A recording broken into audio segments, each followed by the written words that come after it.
Cinema అయితే crazy bro. చాలా బాగుంది బ్రో.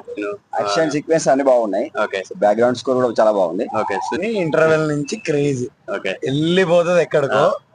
చాలా బాగుంది అసలు. Okay. ఫ్యాన్స్ కి అయితే చాలా పండుగ మూవీ అసలు. ఓకే బ్యాక్గ్రౌండ్ మ్యూజిక్ ఎలా ఉంది? బ్యాక్గ్రౌండ్ మూవీస్ తమన్ అల్లాడిచ్చాడు అసలు. Okay. ఇంకా ఆసం పవన్ కళ్యాణ్ అయితే ఆసం వస్తుంది. ఎక్స్పెక్టేషన్స్ అన్ఎక్స్పెక్టెడ్ అనమాట. ఇది అసలు ఇంత ఉంటది పవన్ కళ్యాణ్ గురించి అని ఎక్స్పెక్ట్ చేయలేదు అసలు. Okay. ఇది మాత్రం ఇంకా దేవునిలాగా లేపుతారు అందరు.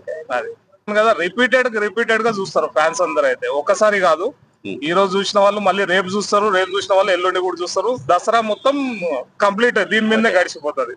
అలా చాలా బాగుంది. ఇంకొక మంచి సర్ప్రైజ్ ఉంటది. పవన్ కళ్యాణ్ డైరెక్షన్ కూడా ఇల్లు ఒకటి వస్తుంది.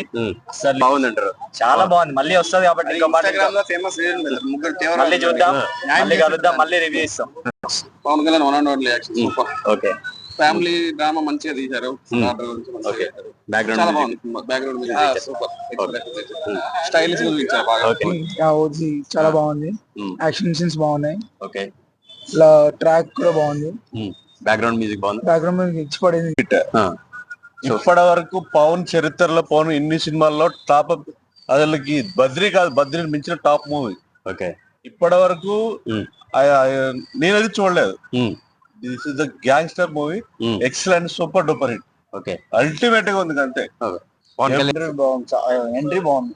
Okay next level. ఎప్పుడు చూడలే పవన్ కళ్యాణ్ నా చిన్నప్పటి నుంచి.